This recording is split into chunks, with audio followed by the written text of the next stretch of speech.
क्योंकि मौका ऐसा है, ऐसा हो नहीं सकता कि हम बात ना करें। ये जो हम इंटरव्यू रिकॉर्ड कर रहे हैं 9 मई को रिकॉर्ड कर रहे हैं, और जब ये आएगा आपके पास, we don't know what the situation in the country would be. अल्लाह बेहतर करे, अल्लाह खैर करे, अल्लाह खैर करे। बट ऑब्वियसली पिछले चंद 2-3 दिनों में जो कुछ हो रहा है हम भी देख रहे हैं, और हम क्या दुनिया देख रही है।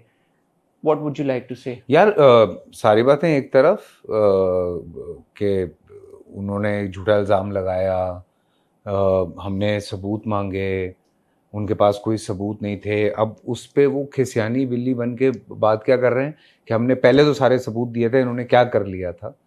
तो वो भी सब झूठ था, वो भी बाद में साबित हो गया था। फिर उसके बाद अब जब हम सबूत मांग रहे हैं सारे, जब हमारी तरफ से सारे सबूत पेश कर दिए गए कि भाई हमारा तो कोई लेना देना नहीं है, तो फिर वो चिढ़ में आके जो इन्होंने हरकत की या जो भी किया। लेकिन इस सारी असनम, इस सारी सिचुएशन में जो हम सारे बहुत हंसे, हमारी ये छोटी सी कम्युनिटी है पाकिस्तान ड्रामा इंडस्ट्री की, हम बहुत हंसे हैं एक बात पे कि यार आप इतना डरपोक लोग हैं, आप लोग ये हिंदुस्तानी जो हैं, कि उन्होंने हमारे ड्रामे यूट्यूब पे बंद कर दिए, उन्होंने पाकिस्तानी इंस्टाग्राम्स बंद कर दिए एक्टर्स के, सेलिब्रिटीज़ के। तो मतलब उनको डर किससे है?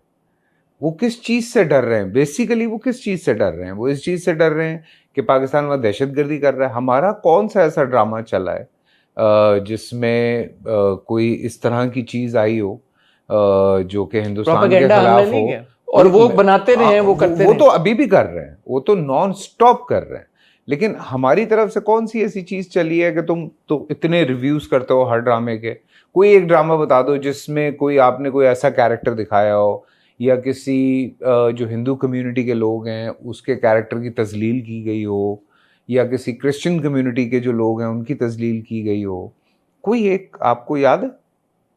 मुझे नहीं याद। तो यूट्यूब बंद कर दिया, इंस्टाग्राम्स बंद कर दिए, इतने डरते हैं यार।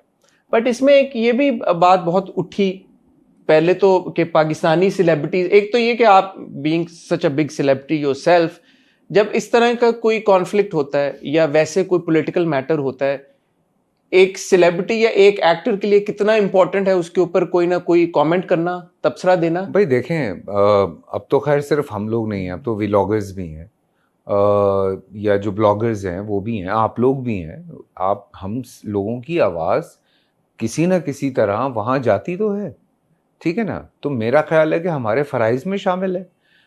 जिस मुल्क ने हमें नाम दिया है, इज़्ज़त दी है, पैसा दिया है, लोगों की मोहब्बत दी है, तो उनके लिए बात करना हमारे फ़राइज़ में शामिल है।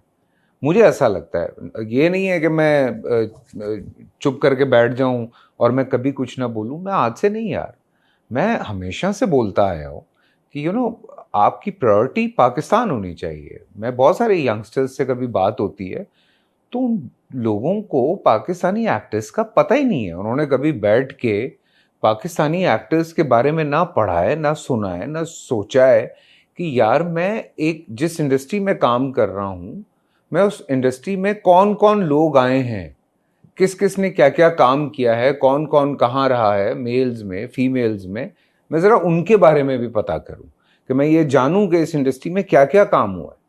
आज आप हिंदुस्तान की बात करते हैं, हिंदुस्तान में क्या मुनव्वर ज़रीफ साहब की फिल्म्स कॉपी नहीं हुई? क्या नदीम साहब की कॉपी नहीं हुई? उमर शरीफ साहब की फिल्म्स कॉपी नहीं हुई? वहीद साहब आज भी उनके गाने या उनकी कोई एक चीज़ जो है वो उठा के वो बनाई जाती है वहाँ पे। या नदीम साहब की बहुत सारी फिल्म्स हैं, एक ज़माने में राजेश खन्ना ने लाइन से कॉपी की हैं, या और बहुत सारी चीज़ें हैं, या हमारे और बहुत सारे एक्टर्स हैं जिनका काम वहाँ कॉपी हुआ है। हमारे गाने भी कॉपी हुए हैं, ठीक है, ये एक दूसरे की कॉपी करने का सिलसिला था, हाँ हमने भी किया। लेकिन बात ये है कि आपको पता तो हो कि आप किस इंडस्ट्री में।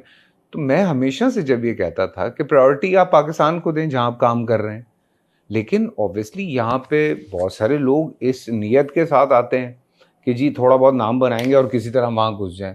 तो ये इज्जत है वहाँ पे, जो एक बार नहीं, दो बार नहीं, कोई चौथी दफ़ा हुआ है जो रिसेंटली हमारे एक्टर्स के साथ हुआ है। तो भाई वो क्या है, एतायर लाहौती, इस रिस्क से वो क्या है, मैं I always get my shares wrong, मेरे से ना हाँ, पूछे। मेरा भी यही मसला हो जाता है ना। हाँ। तो ऐसे रिस्क से मौत ऐसे रिस्क से मौत अच्छी जिससे आती हो परवाज में कोताही, जरा सा कुछ एतायर लाहौती, तो वो इस तरह का कुछ है। तो वो यही वाली बात है ना कि आपकी जब सेल्फ रिस्पेक्ट, आपकी रिस्पेक्ट ही नहीं है यार, यू आर नॉट श्योर। अपने घर में बैठे लोग कहते हैं ना यार, आप अपने घर में बैठे हो, कम से कम कोई निकाल तो नहीं सकता, बेशक आपके लिए, आपके पास खाने के लिए पैसे नहीं है, बिल्कुल ऐसा, ठीक है ना, आप भूखे हो प्यासे हो, दुनिया को नहीं पता, लेकिन आप अपने घर में बैठे हो। एंड ऑन द कॉन्ट्री उनके एक्टर्स ने सेलिब्रेट किया जब पाकिस्तान पे अटैक हुआ है, और जिसमें सिविलियंस बशमूल बच्चे शहीद हुए हैं, और वहां पे मैंने तो उस पर वीडियो बनाई, और मैं यही कह रहा था, मैंने नहीं कहा, मुझ समेत मेरे ख्याल से सबसे पहले कुछ हमारी हिना ने बोला है, हिना अल्ताफ ने, और भी बहुत सारी एक्ट्रेसेस हैं जिन्होंने इस पे बात की। सो आई एम ग्लैड कि लोग इस पे बात कर रहे हैं। मेरे ख्याल से इट्स अ हाई टाइम जब आप ये अंडरस्टैंड करें, आपकी आवाम भी और आपके एक्टर्स भी और आपके बाकी इंडस्ट्री के लोग भी, कि इट्स अ हाई टाइम जहाँ आपने एक दूसरे को सपोर्ट करना है। आप आज टर्की को आप देखते हैं, यूरोप का कोई मुल्क देखते हैं, वो कौन लोग हैं, उन्होंने किसी पर रिलाय नहीं किया, उन्होंने अपने ऊपर, उन्होंने कहा जो हम है वो हम है। आज टर्की कहाँ बैठा हुआ है यार, कहाँ से उनकी इंडस्ट्री उठ के कहाँ जाके बैठ गई है। सो ये हम भी कर सकते हैं। इट्स नॉट नेसेसरी कि आपको बच्चों की शादियों पे नाचना है तो आप इंडियन गाने बजाएं, आपको अपनी रील लगानी है तो उस पर इंडियन, अभी भी मैं देख रहा हूँ हमारे बहुत सारे एक्टर्स की जो नई रील्स आ रही हैं उस पर इंडियन गाने लगे, बाज नहीं आएंगे, तो मतलब वो बाज नहीं आएंगे। यही वाली बात है ना कि थोड़ी तो रिस्पेक्ट यार, कोई आइडेंटिटी क्राइसिस का इशू है। They don't even know how to read the room कि यार क्या है, सिचुएशन क्या है। हाँ, पॉज तो कर लें, थोड़ा सा पॉज कर लें। थोड़ा आइडेंटिटी क्राइसिस इतनी ज्यादा है कि आपको पता ही नहीं है कि क्या सही है और क्या गलत है, और आप कहाँ पे आपका ताल्लुक है और कहाँ पे आप पैदा हुए। वो बड़ी अच्छी एक बात है, मैं बहुत रिपीट करता हूँ वल्लन फकीर साहब की, कि खाता है सिंध में तो क्यों गाता है हिंद का। तो ये वाली बात जो थी ना, ये बहुत बड़ी सच्ची बात। एनीवे हमारी ऑब्वियसली दुआएं हमारे मुल्क के साथ। लेकिन मैं एक बात जरूर कहूंगा, देखें वहां की आवाम जिसको पता है कि क्या गलत है क्या सही है, वो कॉन्स्टेंटली हमें मैसेजेस कर रहे हैं। बीच में है जो बकवास भी कर रहे हैं, लेकिन बहुत सारे ऐसे लोग हैं जिनको पता है कि क्या सही है क्या गलत है। वो अब ये कल रात को कराची पोर्ट तबाह हो गया, मतलब यार क्या बातें कर रहे हैं। लाहौर, उन्होंने तो कराची पोर्ट तो दूर है, उन्होंने लाहौर पोर्ट तबाह कर दिया है। लाहौर में भी पोर्ट है लाहौर में कौन सा पोर्ट है, होगा कोई, तो बात है कोई है लाहौर में पोर्ट जो हमें भी नहीं पता। हाँ, वो भी उन्होंने तबाह कर दिया। और मैं ये देख रहा था कि वो इस चक्कर में अभी वो ऑपरेशन सिंदूर जो है उसका नाम रजिस्टर करवा लें। हाँ, ये भी ताकि उस पर फिल्म बनानी है, फिल्मों में जीते हैं ये लोग, we don't mind. But as we saying कि लॉस ऑफ सिविलियंस चाहे यहाँ हो चाहे वहाँ हो, वी ऑलवेज कंडेम्ड, हमने कभी सेलिब्रेट नहीं किया।